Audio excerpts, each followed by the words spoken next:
ضرور یہ کہا ہوگا کہ ایران اور اسرائیل کے درمیان جنگ نہیں ہونی چاہیے، اور اس نے کبھی نہیں کہا ہوگا کہ اسرائیل فلسطینیوں پر جنگ بمباری بند کر دے۔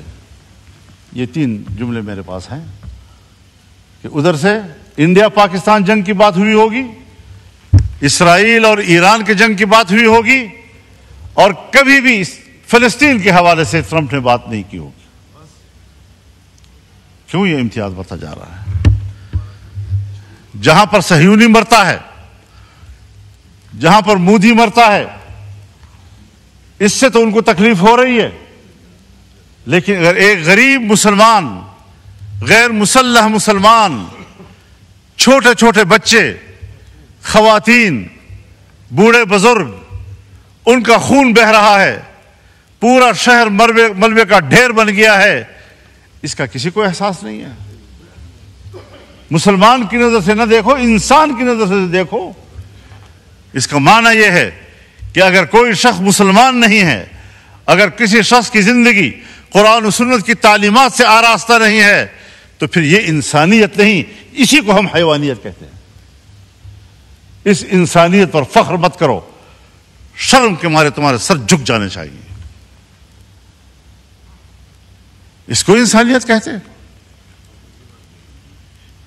پاکستان اسلامی دنیا کا بڑا ملک ہے، پاکستان اسلامی دنیا کا مؤثر ملک ہے، پاکستان اسلامی دنیا کا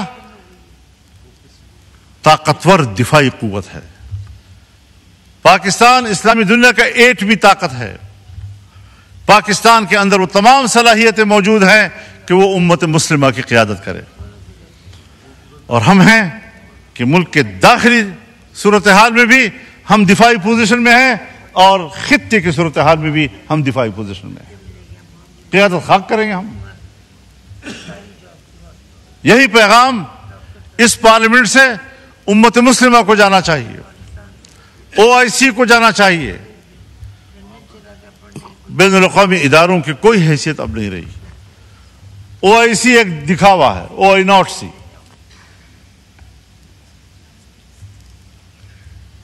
سلامتی کونسل 5 بڑے ممالک، ترقی یافتہ ممالک کی منوپلی ہے۔ پورا اقوام متحدہ اور جنرل اسمبلی امریکہ کی لونڈی ہے۔ جب وہ چاہیں ہماری سیاست پر بھی قبضہ کر لیں، ہم سے قانون سازی کا حق بھی چھین لیں، ہم ان کے دباؤ پر قانون سازیاں کرتے رہیں، معیشت ان کی خواہشات کے تابع کریں۔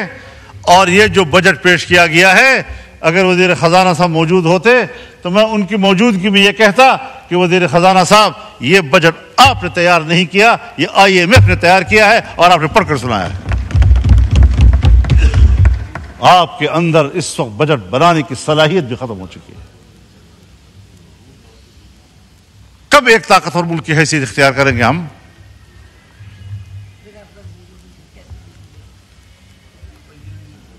ایران اگر اسرائیل کو جواب دے رہا ہے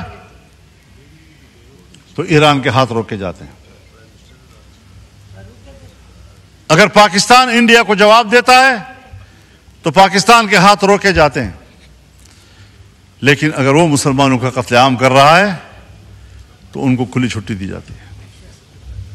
ہندوستان کے مسلمان کا قتل عام ہوا اسی مودی کے ہاتھوں، یہ مسلم دشمن۔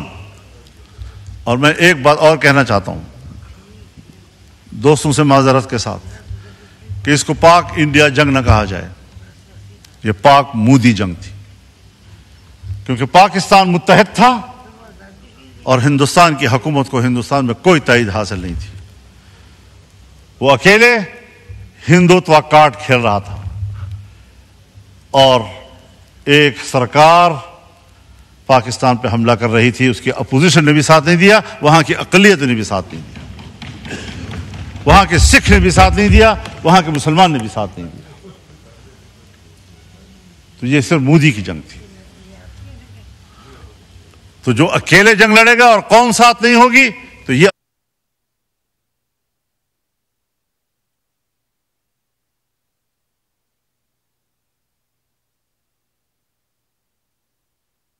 لڑ رہے تھے تو قوم آپ کے ساتھ نہیں تھی، تو نتیجہ کیا نکلا؟ آج آپ لڑے اور قوم آپ کے ساتھ تھی تو نتائج کیا سامنے آئے؟ لیکن ہمیں خطے کی سیاست میں اس کے اچھے نتائج حاصل کرنے کی اسٹریٹجی بنانی ہوگی، سوچ سمجھ کر بنانی ہوگی۔ ہمیں خطے میں ایران کو اعتماد میں لینا ہوگا۔ ہم ایران کے ساتھ کھڑے ہیں اور پاکستان کو کھل کر کھڑا ہو جانا چاہیے۔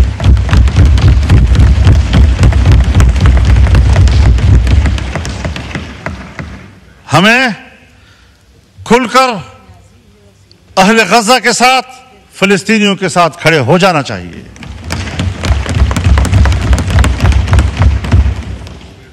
یہود ہنود یہ ایک ہے، وہ ایک دوسرے کے اتحادی ہیں۔ اگر فلسطین سے آگے لبنان پر وہ حملہ کر چکا ہے، اگر وہ شام پر حملے کر چکا ہے، پرانے قبضے ایک طرف، حال ہی میں جو اس نے شام کی دفاعی قوت کو تباہ کیا ہے، عراق پہ جو کچھ گزری ہے وہ آپ کے سامنے ہے، اس کے بعد ایران، اس کے بعد اب پاکستان۔ تو فلسطین، لبنان، شام، عراق، ایران اور اب پاکستان، اور پاکستان کی ایٹمی قوت کو تباہ کرنا ان کا ایجنڈا ہو سکتا ہے۔ ادھر سے ہندوستان ہمارے لیے خطرہ ہے۔ ہم خطے میں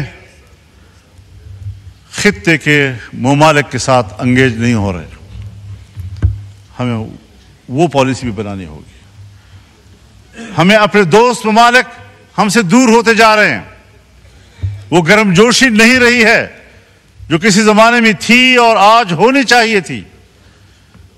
تو ایسی تمام تر صورتحال میں جناب اسپیکر، ہمیں غور کرنا ہوگا اپنی پالیسیوں کے اوپر۔ بجٹ میں ممبران اپنے حلقوں کی بات بھی کرتے ہیں، اپنے علاقوں کی بات بھی کرتے ہیں۔ جناب وزیر اعظم نے ہمارے علاقوں میں جن منصوبوں کا خود افتتاح کیا تھا، آج اسی وزیر اعظم نے اپنے افتتاح کیے ہوئے منصوبوں کے فنڈ روک دیے ہیں۔ اب بتاؤ کس سے امید رکھیں؟ تو اللہ کے حاکمیت کے نیچے اس کی نیابت تو ہم کر رہے ہیں، ہمارے حکمران کر رہے ہیں۔ اسے کہتے ہیں اللہ کی نیابت، کہ ہم قانون پاس کریں،